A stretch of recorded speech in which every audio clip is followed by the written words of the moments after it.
السلام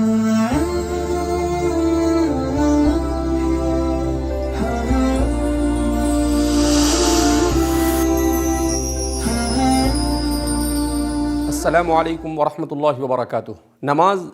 دین کا اہم ترین رکن ہے، مگر دنیا کی گہمہ گہمی میں ہم نے نماز کو کما حقہ پڑھنا چھوڑ دیا۔ نماز کے سلسلے میں نبی کریم صلی اللہ علیہ وسلم سے بے شمار جہاں پر ثواب کی احادیث منقول ہے، وہیں پر نماز کو صحیح انداز میں اور صحیح طریقے سے نہ پڑھنے پر بڑی وعیدیں نبی کریم صلی اللہ علیہ وسلم سے منقول ہے۔ سیدنا حضرت ابو ہریرہ رضی اللہ تعالیٰ عنہ فرماتے ہیں کہ بعض مرتبہ ایسا ہوتا ہے کہ آدمی 60 سال تک نماز پڑھتا ہے اور اس کی نماز قبول نہیں کی جاتی۔ سوال کیا گیا کیوں؟ تو آپ نے فرمایا کہ لا یتم رکوعہا ولا سجودہا، کہ وہ رکوع اور سجدہ مکمل طور پر نہیں کرتا، یعنی سنت طریقے پر وہ نماز ادا نہیں کرتا ہے۔ حضرت عمر رضی اللہ تعالیٰ عنہ فرماتے ہیں کہ بعض مرتبہ آدمی بچپن سے لے کر بوڑھا ہونے تک نماز پڑھتا رہتا ہے، مگر اس کی ایک رکعت بھی قبول نہیں کی جاتی ہے۔ پوچھا گیا کیوں؟ کہا اس لیے کہ وہ رکوع اور سجدوں کو اور نماز کو صحیح انداز میں نہیں ادا کرتا ہے۔ بعض روایتوں میں نبی کریم صلی اللہ علیہ وسلم نے اس پر یہ وعید بیان فرمائی ہے کہ نماز کا نہ پڑھنا گویا کہ اپنے آپ کو اسلام سے نکال دینا ہے۔ من ترک الصلاۃ متعمدا فقد کفر، جس نے نماز کو جان بوجھ کے چھوڑ دیا وہ اسلام سے نکل گیا۔ تو نبی کریم صلی اللہ علیہ وسلم نے یہ بھی فرمایا کہ صلو کما رأیتمونی اصلی، کہ تم نماز ایسے ہی پڑھو جیسا کہ مجھے نماز پڑھتے ہوئے دیکھو۔ تو نبی کریم صلی اللہ علیہ وسلم کے نماز کے طریقے کو حضرات صحابہ کرام رضوان اللہ تعالیٰ عنہم اجمعین دیکھتے تھے اور اسی کے مطابق نماز ادا کیا کرتے تھے۔ تو اس لیے ہم انہی احادیث کو سامنے رکھ کر یہ کوشش کرنے جا رہے ہیں کہ جیسے ہم نے اس سے پہلے نماز کے پروگرام کو تفصیل کے ساتھ بیان کیا تھا، اب اس وقت مختصر انداز میں ہم نماز کے طریقے کو بیان کرنے جا رہے ہیں تاکہ ہمارا ہر مسلمان نماز کو سنت طریقے کے مطابق ادا کرنے کا عادی بن جائے۔ جب ہم نماز سنت طریقے کے بعد ادا کرنے پر عادی ہو جائیں گے تو اللہ کا وعدہ ہے ان الصلاۃ تنہی عن الفحشاء والمنکر، کہ نماز بے حیائی سے اور برائیوں سے روکتی ہے۔ تو وہی نماز بے حیائی اور برائی سے روکتی ہے جس کو خشوع اور خضوع کے ساتھ پڑھا جاوے، جس کو سمجھ کر پڑھا جاوے، جس کو نبی کریم صلی اللہ علیہ وسلم کے بیان کردہ طریقے کے مطابق پڑھا جاوے۔ تو آئیے ہم جانتے ہیں کہ نماز کو سنت کے مطابق کیسے پڑھا جائے۔ سب سے پہلے جب ہم نماز شروع کریں گے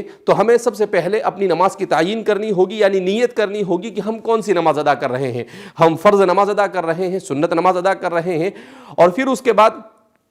اس لیے کہ حدیث پاک میں آتا ہے انما الاعمال بالنیات، اعمال کا دار و مدار نیت پر ہے۔ تو آدمی کو سب سے پہلے وضو، اس کے بعد وضو کو اچھی طریقے سے وضو کرنا ہے، اور وضو کے بعد نیت کرنی ہے، اور نیت کے بعد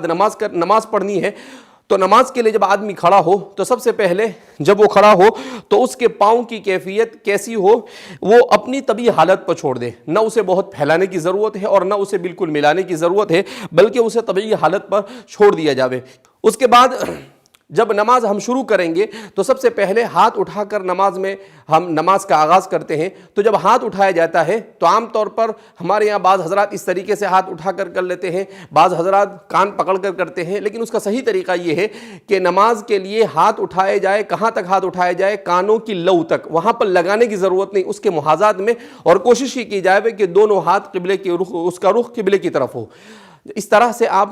اپنی نماز کو اور اپنی نگاہوں کو سجدے کی جگہ پر رکھیں تاکہ آپ کی نماز میں یکسوئی آ سکے۔ اس طرح سے آپ اپنی نماز کو شروع کریں گے۔ اپنے ہاتھوں کو اس طرح سے اپنی انگوٹھے اور اپنی آخری انگلی سے حلقہ لگا کر اسے اس طرح سے آپ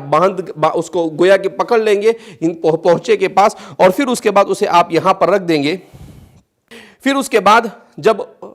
اس میں دعا پڑھی جاتی ہے سبحانک اللہم وبحمدک وتبارک اسمک وتعالی جدک ولا الہ غیرک، جس آدمی نماز کا آغاز کر رہا ہے تو نماز کا اس کو معنی بھی معلوم ہونے چاہیے۔ جیسے اللہ اکبر کہا تو اس کے معنی اللہ سب سے بڑا ہے، اس لیے کہ انسان کے ذہن میں یہ ہے کہ بڑی چیز کی عبادت کی جاوے تو اللہ سب سے بڑا ہے، اللہ اکبر من کل شیء، یعنی دنیا میں کوئی چیز ظاہری معنوی ہر اعتبار سے اگر کوئی بڑی چیز ہو سکتی ہے، بڑی ہستی ہو سکتی ہے تو وہ صرف اللہ ہے۔ تو اس تصور کے ساتھ آدمی اللہ اکبر کہے۔ پھر اس کے بعد جب ثنا پڑھے تو اس وقت بھی آدمی پڑھے سبحانک اللہم، اے اللہ تیری ذات پاک ہے، وتبارک اسمک، تیرے اسما بڑے بابرکت ہے، وتعالی جدک، اور تیری شان بڑی بلند اور بڑی عالی ہے، وَتَعَالَى جَدُّكَ وَلَا إِلَٰهَ غَيْرُكَ، اور تیرے علاوہ کوئی عبادت کے لائق نہیں ہے۔ تو گویا مکمل توحید کا درس دیا گیا ہے۔ جب نماز آدمی شروع کرے تو اس کے ذہن و دماغ کے اندر میں توحید کا تصور آنا چاہیے کہ ایک اللہ کے علاوہ کوئی عبادت کے لائق ہو سکتا نہیں ہے۔ اور پھر اس کے بعد وہ سورہ فاتحہ کو شروع کرے گا تو اس وقت بھی وہ کوشش کرے سورہ فاتحہ کو ہم لوگ اس کو سمجھنے کی کوشش کریں کہ اللہ اس صورت میں کیا کہنا چاہتے ہیں۔ پورے قرآن کا خلاصہ، پوری جتنی شریعتیں دنیا میں نازل ہوئی ان تمام شریعتوں کا خلاصہ اس صورت میں بیان کیا گیا ہے، مگر افسوس کہ ہم اس کو سمجھنے کی کوشش نہیں کرتے ہیں۔ انشاءاللہ ہم ایسا پروگرام پیش کرنے کی کوشش کریں گے جس میں نماز میں پڑھی جانے والی تمام صورتوں کو سمجھایا جائے گا۔ پھر اس کے بعد اس میں ضم صورت پڑھی جائے گی، یعنی جو بھی صورت آپ کے لیے سہولت کے ساتھ ہو اس صورت کو پڑھیں گے، اور پھر اس کے بعد آپ رکوع میں جائیں گے۔ تو رکوع میں جانے کا طریقہ یہ ہے کہ جیسے ہی آپ فارغ ہو گئے پھر اس کے بعد اللہ اکبر کہتے ہوئے اسی تصور کے ساتھ کہ اللہ سے بڑھ کر کوئی ہستی نہیں ہو سکتی ہے، آپ رکوع میں جائیں گے اور کوشش یہ کریں گے کہ آپ اپنا پورا وزن انگلیوں پر لے آئیں گے۔ تو اس سے ہوگا یہ کہ نبی کریم صلی اللہ علیہ وسلم نے سجدے کا طریقہ یہ بیان کیا ہے کہ آدمی کی پشت اور آدمی کا پیچھے کا حصہ اور آدمی کا سر یہ بالکل ایک لائن میں ہونا چاہیے۔ سمیع اللہ لمن حمیدہ کہہ کر آپ کھڑے ہوں گے اور آپ کی نگاہ سجدے کی جگہ پر ہوگی۔ سمیع اللہ لمن حمیدہ، اس کا معنی کیا ہوتا ہے؟ سمع سن لیا، لمن حمیدہ اس نے جس کے لیے حمد کی گئی، یعنی ہم نے اللہ کی تعریف کی اور اللہ نے ہماری تعریف کو سن لیا۔ تو اس معنی کے استحضار کے ساتھ جب ہم نماز پڑھیں گے تو ہماری نماز میں جان پیدا ہوگی اور یہی نماز ہمیں بے حیائیوں اور برائیوں سے روکنے کا سبب بنے گی۔ پھر اس کے بعد ہم اللہ اکبر اسی اللہ کی ہستی کے عظیم ہستی کے تصور کے ساتھ اللہ اکبر کہتے ہوئے ہم سجدے میں جائیں گے، جو نماز کا اہم ترین رکن ہے۔ سجدے کا طریقہ یہ ہے کہ سجدے میں سب سے پہلے تو یہ کہ کھڑے ہونے کے بعد آپ سجدے میں کیسے جائیں۔ عام طور پر بڑی غلطیاں ہوتی ہے اس میں، بعض حضرات اس طریقے سے پہلے اپنے ہاتھ ڈال لیتے ہیں، بعض حضرات ایسے بیٹھ جاتے ہیں اور پھر اس کے بعد سجدہ کرتے ہیں۔ تو اس کا صحیح طریقہ یہ ہے کہ آپ جیسے کھڑے ہیں ایسے سیدھے ہی آپ نیچے آئیں گے، اور نیچے آنے کے بغیر کسی سٹاپ کے اور بغیر کسی رکے ہوئے آپ سجدے کے اندر میں چلے جائیں گے۔ اور جب سجدے میں جائیں گے جیسا کہ ہم آپ کو کر بتاتے ہیں،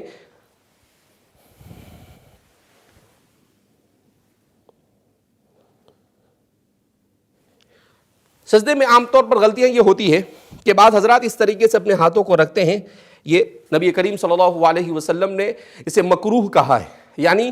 یہ عمل پسند نہیں کیا گیا۔ اسی طریقے سے بعض حضرات اپنے ہاتھوں کو اس طرح بچھا دیتے ہیں،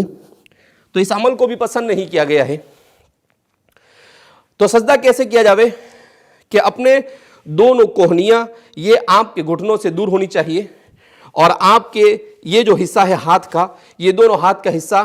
یہ زمین سے اٹھا ہوا ہونا چاہیے، اور آپ کی پیشانی اور آپ کی ناک یہ زمین پر ٹکی ہوئی ہونی چاہیے۔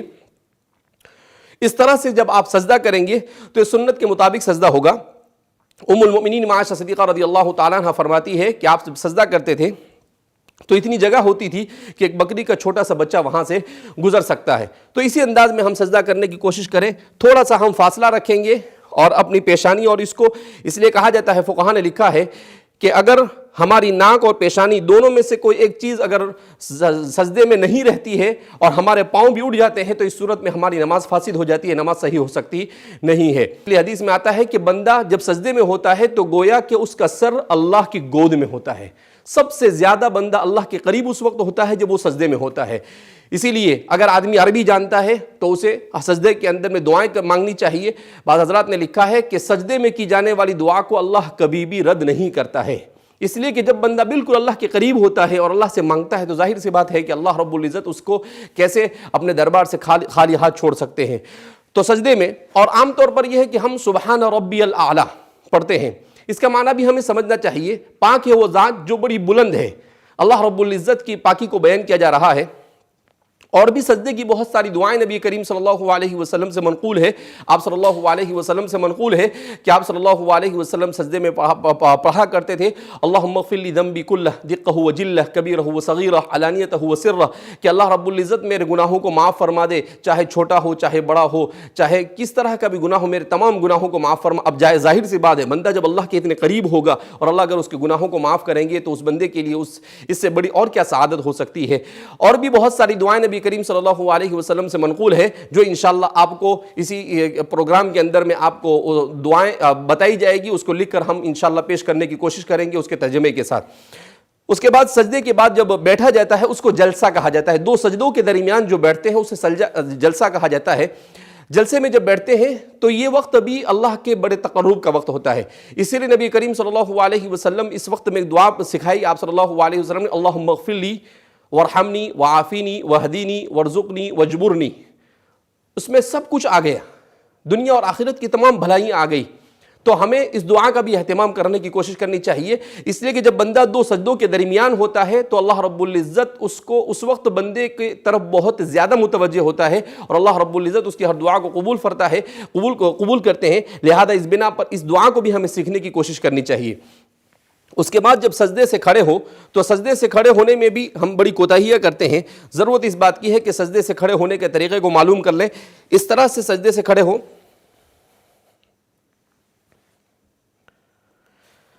بہت سارے لوگ جب سجدے سے کھڑے ہوتے ہیں تو بعض مرتبہ ہاتھ سے سہارا لیتے ہیں۔ ٹھیک ہے، اگر آدمی بڑی عمر کا ہے، اسے کوئی تکلیف ہے، کوئی عذر ہے تو وہ کر سکتا ہے، لیکن جن کو کوئی عذر نہیں ہے انہیں تو سجدے سے سیدھا اسی طریقے سے کھڑے ہو جانا ہے۔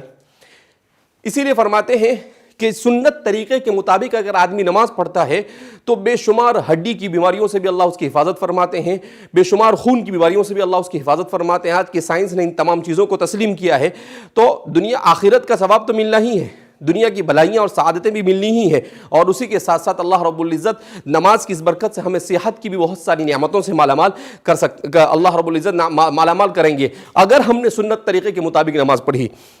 تو اس طرح سے جب سجدے سے کھڑے ہو تو بالکل سیدھے کھڑے ہو جاوے، اور پھر اس کے بعد جب ہم قاعدے میں بیٹھتے ہیں تو ہمیں اپنا ہاتھ بعض مرتبہ بعض لوگ یہاں پر رکھتے ہیں، بعض یہاں رکھتے ہیں، اسے اس کی حالت پر درمیان میں چھوڑ دیا جاوے، اور اس طرح سے کیا جاوے کہ اشہد ان لا الہ کے وقت انگلی کو اٹھائے۔ بعض مرتبہ ایسا ہوتا ہے کہ بعض لوگ بہت اوپر اٹھا لیتے ہیں، بعض لوگ بالکل کم اٹھاتے ہیں، تو اس کا صحیح طریقہ یہ ہے کہ اتنی اٹھائی جاوے کہ جتنا قبلے کی طرف اس کا رخ ہو سکے۔ قائد اخیرہ میں جب ہم بیٹھتے ہیں تو تحیات پڑھی جاتی ہے، درود شریف پڑھا جاتا ہے، اس کے بعد دعا پڑھی جاتی ہے۔ اس کے سلسلے میں احادیث میں آتا ہے کہ جو دعا اس وقت کی جاتی ہے اس کو بھی اللہ رب العزت قبول کرتے ہیں، لہذا آدمی کم سے کم ربنا آتنا فی الدنیا حسنہ وفی الآخرۃ حسنہ پڑھے، اور اپنا دنیا کا جو بھی مقصد ہے اس کا تصور بھی کرے، تو انشاءاللہ امید کی جاتی ہے کہ اللہ رب العزت اس تمام تمناؤں کو پورا فرمائیں گے۔ اس کے بعد جب سلام پھیرا جاتا ہے تو عام طور پر ہم کوتاہی کرتے ہیں کہ بعض حضرات اس طرح سے سلام پھیرتے ہیں، پوری دنیا کو دیکھتے رہتے ہیں۔ ضرورت اس بات کی ہے کہ سلام جب پھیرا جائے تو ہم اپنی نگاہوں کو اپنے کاندھوں پر رکھیں اور اس طریقے سے سلام پھیریں، السلام علیکم ورحمۃ اللہ۔ اس کا مطلب ہوتا ہے سلامتی ہو میرے ان تمام بھائیوں کی طرف جو میرے اس جانب ہے، اور ان فرشتوں کی طرف جو اس جانب ہے، السلام علیکم ورحمۃ اللہ۔ اس کا مطلب یہاں پر بھی تو اس طرح سے نماز کے وقت کوشش یہ ہونی چاہیے کہ آدمی نماز پڑھتے وقت اپنی نگاہوں کی بھی اچھی طرح سے حفاظت کرے، اپنی نگاہوں کو جہاں پر رکھنا ہے وہیں پر رکھے۔ دعا میں بھی یہ ہوتا ہے کہ ہمارے یہاں پر عام طور پر جب دعا کرتے ہیں تو دعا میں بعض حضرات اس طرح سے اپنے منہ کو چھپا دیتے ہیں، بعض حضرات دعا میں، لیکن اس کا صحیح طریقہ یہ ہے کہ اپنے ہاتھ کو سینے کے سامنے رکھا جاوے اور اس طرح سے کھلا رکھا جاوے اور اللہ رب العزت سے مانگا جاوے، اور نماز کے بعد جو دعا کی جاتی ہے اللہ رب العزت ان دعاؤں کو قبول کرتے ہیں۔ نماز کے بعد بہت سارے اذکار ہیں، تسبیحات کا پڑھنا، جس کی بھی بڑی فضیلتیں وارد ہوئی ہے۔ بہرحال ہم نے یہ کوشش کی ہے کہ مختصر وقت میں نماز کے جامع طریقے کو آپ حضرات کے سامنے بیان کیا جاوے۔ امید کی جاتی ہے کہ آپ حضرات اس کی طرف توجہ دیں گے اور رمضان مبارک کے اس مقدس مہینے میں اسی انداز میں نماز کو پڑھنے کی کوشش کریں گے۔ اگر آپ کو اس سلسلے میں کوئی سوال بھی کرنا ہو تو آپ سوال کر سکتے ہیں، انشاءاللہ آپ کو سنت کے مطابق نماز پڑھنے کے سلسلے میں جتنا بھی تعاون ہو سکتا ہے ہم انشاءاللہ کرنے کے لیے تیار ہیں۔ اللہ رب العزت ہمیں نبی کریم صلی اللہ علیہ وسلم کی سنت کے مطابق نماز کا اہتمام کرنے کی اور نماز پڑھنے کی توفیق مرحمت فرمائے، اور دنیا اور آخرت کی سعادتوں سے ہم سب کو اللہ بہرور فرمائے۔ والسلام علیکم ورحمۃ اللہ وبرکاتہ۔